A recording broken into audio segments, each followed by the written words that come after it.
live to be at least 80 years old. Yeah. I think we all have this hopeful expectation of living into old age. Let's project out into the future, to your future yous, and let's imagine that we're all 85. Now, everyone look at two people. One of you probably has Alzheimer's disease. All right. And maybe you're thinking, well, it won't be me. Then, okay, you are a caregiver. So, in some way, this terrifying disease is likely to affect us all. Part of the fear around Alzheimer's stems from the sense that there's nothing we can do about it. Despite decades of research, we still have no disease-modifying treatment and no cure. So if we're lucky enough to live long enough, Alzheimer's appears to be our brain's destiny. But maybe it doesn't have to be. What if I told you we could change these statistics, literally change our brain's destiny, without relying on a cure or advancements in medicine? Let's begin by looking at what we currently understand about the neuroscience of Alzheimer's. Here's a picture of two neurons connecting. The point of connection, this space circled in red, is called a synapse. The synapse is where neurotransmitters are released. This is where signals are transmitted, where communication happens. This is where we think, feel, see, hear, desire, and remember. And the synapse is where Alzheimer's happens. Let's zoom in on the synapse and look at a cartoon representation of what's going on. During the business of communicating information, in addition to releasing neurotransmitters like glutamate into the synapse, neurons also release a small peptide called amyloid beta. Normally, amyloid beta is cleared away and metabolized by microglia, the janitor cells of our brains. While the molecular causes of Alzheimer's are still debated, most neuroscientists believe that the disease begins when amyloid beta begins to accumulate. Too much is released or not enough is cleared away, and the synapse begins to pile up with amyloid beta. And when this happens, it binds to itself, forming sticky aggregates called amyloid plaques. How many people here are 40 years old or older? Yeah, you're afraid to admit it now. This initial step into the disease, this presence of amyloid plaques accumulating, can already be found in your brains. Now, the only way we could be sure of this would be through a PET scan, because at this point, you are blissfully unaware. You're not showing any impairments in memory, language, or cognition. Yet. We think it takes at least 15 to 20 years of amyloid plaque accumulation before it reaches a tipping point, then triggering a molecular cascade that causes the clinical symptoms of the disease. Prior to the tipping point, your lapses in memory might include things like, why did I come in this room? Or, oh, what's his name? Or, where did I put my keys? Yeah, now before you all start freaking out again, because I know half of you did at least one of those in the last 24 hours, these are all normal kinds of forgetting. In fact, I would argue that these examples might not even involve your memory because you didn't pay attention to where you put your keys in the first place. After the tipping point, the glitches in memory, language, and cognition are different. Instead of eventually finding your keys in your coat pocket or on the table by the door, you find them in the refrigerator. Or you find them and you think, what are these for? Okay, so what happens when amyloid plaques accumulate to this tipping point? Our microglia janitor cells become hyperactivated, releasing chemicals that cause inflammation and cellular damage. We think they might actually start clearing away the synapses themselves.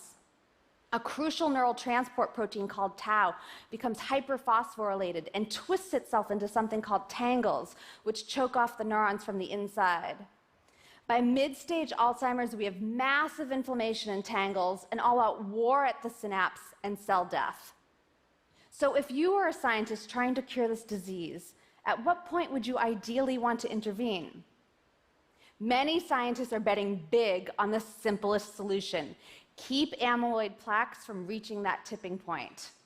which means that drug discovery is largely focused on developing a compound that will prevent, eliminate, or reduce amyloid plaque accumulation. And so the cure for Alzheimer's will likely be a preventative medicine. We're going to have to take this pill before we reach that tipping point, before the cascade is triggered, before we start leaving our keys in the refrigerator. We think this is why, to date, these kinds of drugs have failed in clinical trials, not because the science wasn't sound, but because the people in these trials were already symptomatic. It was too late. Think of amyloid plaques as a lit match. At the tipping point, the match sets fire to the forest. Once the forest is ablaze, it doesn't do any good to blow out the match. You have to blow out the match before the forest catches fire. Even before scientists sort this out, this information is actually really good news for us because it turns out that the way we live can influence the accumulation of amyloid plaques. And so there are things we can do to keep us from reaching that tipping point. Let's picture your risk of Alzheimer's as a seesaw scale. We're going to pile risk factors on one arm, and when that arm hits the floor, you are symptomatic and diagnosed with Alzheimer's. Let's imagine you're 50 years old. You're not a spring chicken anymore, so you've accumulated some amyloid plaques with age. Your scale is tipped a little bit. Now let's look at your DNA. We've all inherited our genes from our moms and our dads. Some of these genes will increase our risk, and some will decrease it. If you're like Alice and still Alice, you've inherited a rare genetic mutation that cranks out amyloid beta, and this alone will tip your scale arm to the ground. But for most of us, the genes we inherit will only tip the arm a bit. For example, ApoE4 is a gene variant that increases amyloid. But you can inherit a copy of ApoE4 from mom and dad and still never get Alzheimer's, which means that for most of us, our DNA alone does not determine whether we get Alzheimer's. So what does? We can't do anything about getting older or the genes we've inherited. So far, we haven't changed our brain's destiny. What about sleep? In slow-wave deep sleep, our glial cells rinse cerebral spinal fluid throughout our brains, clearing away metabolic waste that accumulated in our synapses while we were awake. Deep sleep is like a power cleanse for the brain. But what happens if you shortchange yourself on sleep? Many scientists believe that poor sleep hygiene might actually be a predictor of Alzheimer's. A single night of sleep deprivation leads to an increase in amyloid beta. And amyloid accumulation has been shown to disrupt sleep, which in turn causes more amyloid to accumulate. And so now we have this positive feedback loop that's going to accelerate the tipping of that scale. What else? Cardiovascular health. High blood pressure, diabetes, obesity, smoking, high cholesterol have all been shown to increase our risk of developing Alzheimer's. Some autopsy studies have shown that as many as 80% of people with Alzheimer's also had cardiovascular disease. Aerobic exercise has been shown in many studies to decrease amyloid beta in animal models of the disease. So, a heart-healthy Mediterranean lifestyle and diet can help to counter the tipping of this scale. Okay, so there are many things we can do to prevent or delay the onset of Alzheimer's, but let's say you haven't done any of them. Let's say you're 65. There's Alzheimer's in your family, so you've likely inherited a gene or two that tips your scale arm a bit. You've been burning the candle at both ends for years. You love bacon, and you don't run unless someone's chasing you. Let's imagine that your amyloid plaques have reached that tipping point. Your scale arm has crashed to the floor. You've tripped the cascade, setting fire to the forest, causing inflammation, tangles, and cell death. You should be symptomatic for Alzheimer's. You should be having trouble finding words and keys and remembering what I said at the beginning of this talk. But you might not be. There's one more thing you can do to protect yourself from experiencing the symptoms of Alzheimer's, even if you have the full-blown disease pathology ablaze in your brain. It has to do with neuroplasticity and cognitive reserve.